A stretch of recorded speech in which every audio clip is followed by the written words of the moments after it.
Graphs can be resized by dragging one of the 8 graph spots.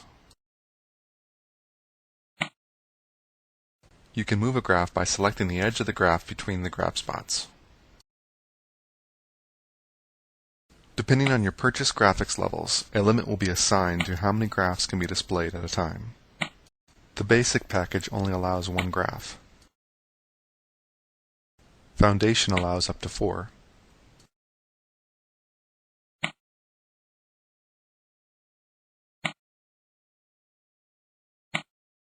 Premiere Graphics allows up to 16 graphs, as well as the capability of multiple pages, each up to 16 graphs.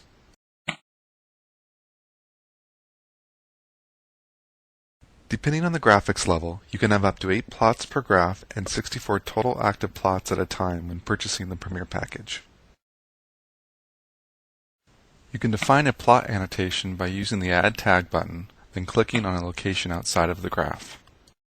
Right-click on the upper left square of the tag to open up the Label Properties dialog. Here you can specify the text, as well as its attributes such as size and color.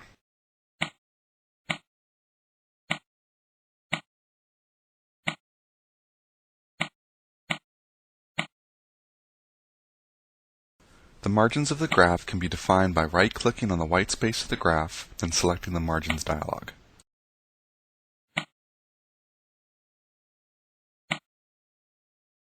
The margins can also be moved using graph spots. Use the same menu as the Margins dialog, but this time select Show Graph Spots.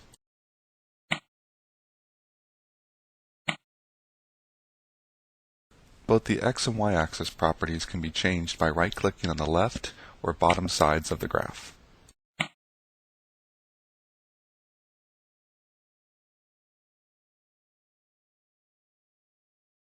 Use the Axis Font dialog to change the font of both the X and Y axis.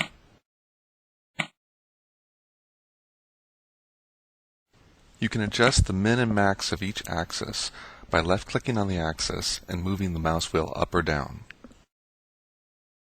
You can add a Y-axis to the graph by selecting the Add Y-axis menu. Add a plot to the graph and define it as the data file currently opened up. This is under PA1. Make any changes to the plot as needed. In this case, we will be viewing Channel 4 over the same time period as Channel 1. Now scale the Y-axis. You can set the min and max of each axis by left-clicking and then specifying the value. The Y-axis can easily be deleted if needed. The Datasource toolbar allows you to quickly go between live data, post-analysis data, and the last data stored.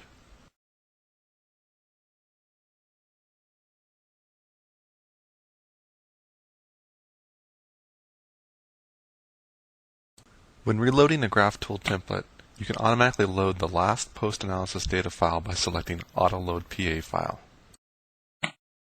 Each GraphTool template can be customized. We are currently changing the colors of the SGT file, which is the entire GraphTool document. The SGT file consists of all the graphs and pages.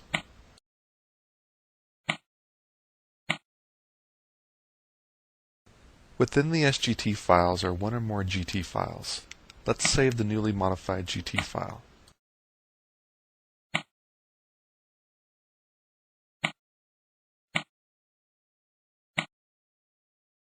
You can also replace any GT file by selecting Open Template.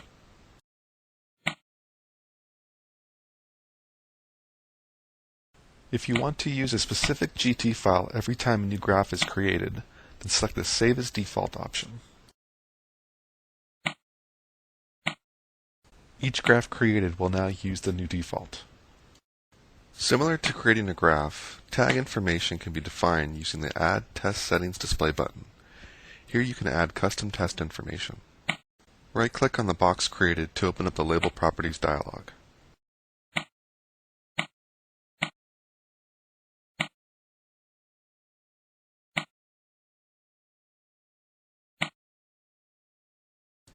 Other test settings such as profile, channel, and schedule can be displayed.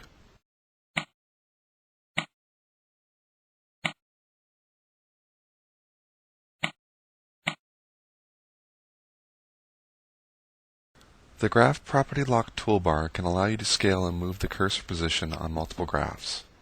Start by selecting which graphs will be locked into a group. All graphs with the lock icon closed will be treated as a group. Open up the toolbar and select one or more attributes of the graphs that you wish to lock.